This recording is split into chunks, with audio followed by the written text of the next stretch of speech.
امید ہے کہ آپ سب خیریت سے ہوں گے۔ تو آئیے سورت شروع کرتے ہیں۔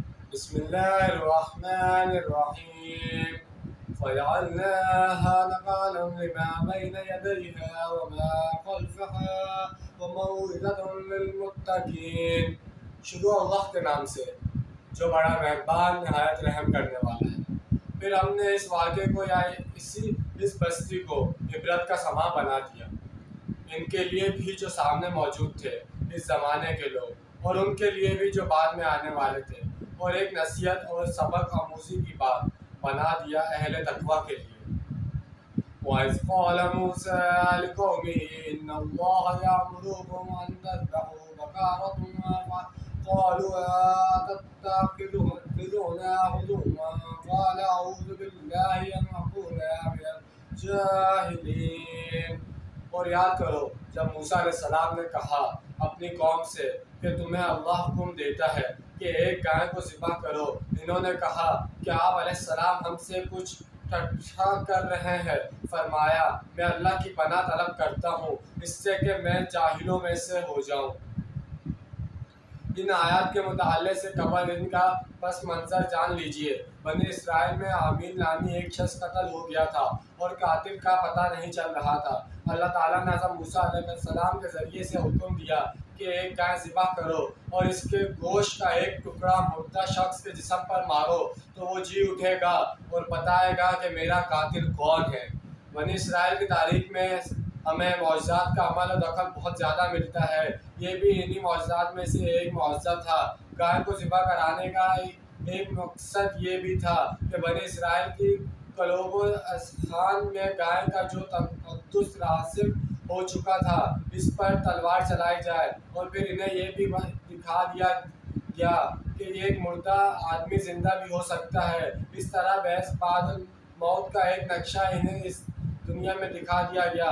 بنی اسرائیل کے جب گائے ذبح کرنے کا حکم ملا تو ان کے دلوں میں جو بچڑے کی محبت اور گائے کی تقدس جڑ پکڑ چکی تھی، اس کے باعث انہوں نے اس حکم سے کسی طرح سے بچ نکلنے کے لیے میں نکالنے شروع کی اور طرح طرح کے سوال کرنے لگے، اور وہ کیسی گائے ہو، اس کا کیا رنگ ہو، کس طرح کی ہو، کس عمر کی ہو۔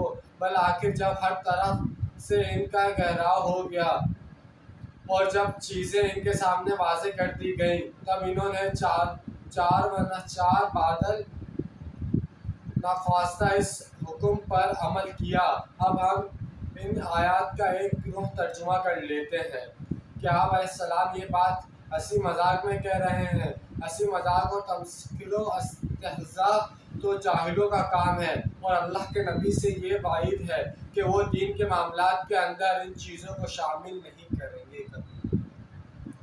قالوا ادع لنا ربك يبين لنا ما هي قال إنه يقول إنها بقرة لا فارغ ولا بكر أوان بين ذلك فافعلوا ما تؤمرون۔ انہوں نے کہا اچھا ایسی ہی بات ہے تو ہمارے لیے ذرا اپنے رب سے دعا کیجئے کہ وہ ہم پر واضح کر دے کہ وہ کیسی ہو۔ حضرت موسیٰ علیہ السلام نے فرمایا اللہ تعالیٰ فرماتا ہے کہ وہ ایسی گائے ہونی چاہیے جو نہ بوڑھی ہو نہ بالکل بچھیا یا بچڑا ہو اور جوانی کے بین ہو۔ تو اب کر گزرو جو تمہیں حکم دیا جا رہا ہے۔ قالوا ادع لنا ربك يبين لنا ما لونها قال إنه يقول إنها بقرة صفراء فاقع لونها تسر الناظرين۔ اب انہوں نے کہا ذرا ایک دفعہ پھر ہمارے لیے دعا کیجیے اپنے رب سے کہ وہ ہمیں بتا دے کہ اس کا رنگ کیسا ہو۔ فرمایا اللہ تعالیٰ فرماتا ہے وہ گائے ہونی چاہیے زرد رنگ کی جس کا رنگ ایسا شوق ہو کہ دیکھنے والوں کو خوب اچھی لگے۔ یہ خوبیاں اس گائے کی تھی جو ان کے ہاں زیادہ سے زیادہ مقدس سمجھی جاتی تھی۔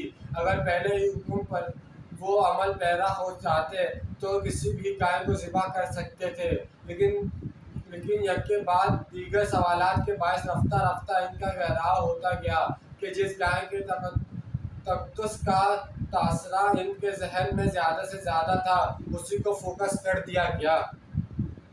قالوا ادع لنا ربك يبين لنا ما هي إن البقرة تشابه علينا وإنا إن شاء الله لمهتدون۔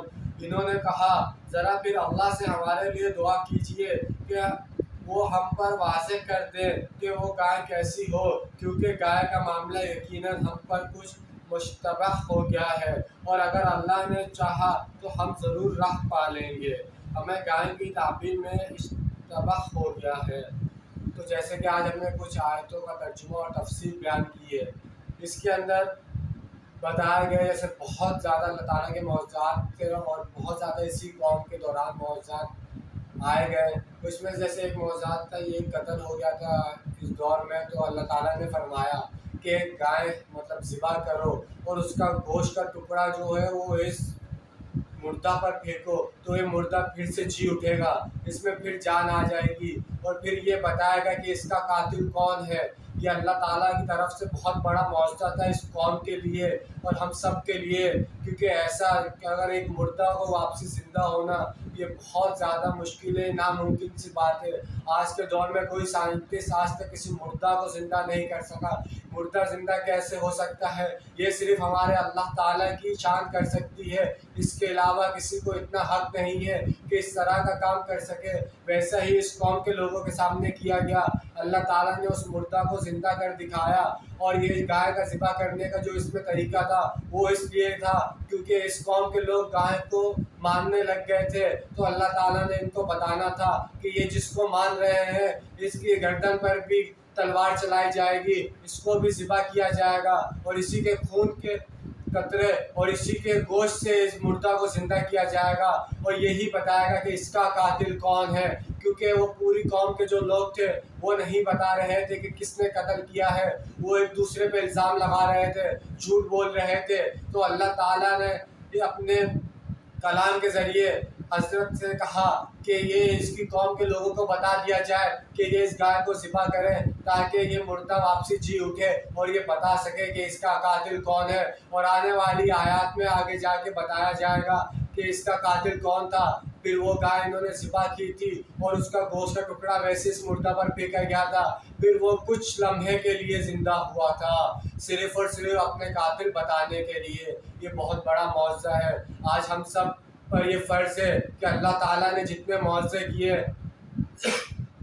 ہم ان سب معجزوں کو مانیں، اللہ تعالیٰ نے جو حکم ہمارے پر بھیجے ہم اس سب حکم کو مانیں، جتنے رسول ہمارے پر بھیجے اللہ تعالیٰ ہم سب کو ان کو ماننے کی توفیق عطا فرمائے۔ انہوں نے جو جو کام ہمیں فرض کیے وہ سب کام کرنے کی ہمیں توفیق عطا فرمائے، ہمیں 5 وقت کا سچا اور پکا نمازی بنائے، ہم سب کو اللہ کی راہ میں کام کرنے والا بنائے، ہمارے دلوں میں نیک کام کرنے کی توفیق عطا فرمائے، اور ہمیں سب سے پیار کرنے کی توفیق عطا فرمائے۔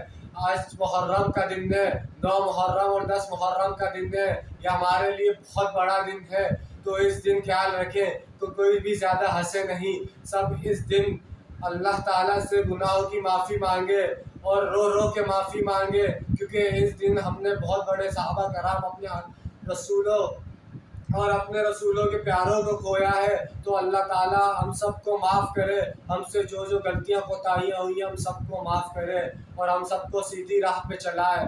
جو کچھ بھی آج پڑھا گیا سنا گیا اللہ تعالیٰ ہمیں اس پر عمل کرنے کی توفیق عطا فرمائے۔ انشاءاللہ ملتے ہیں کل کی ویڈیو میں۔ اللہ حافظ، فی امان اللہ۔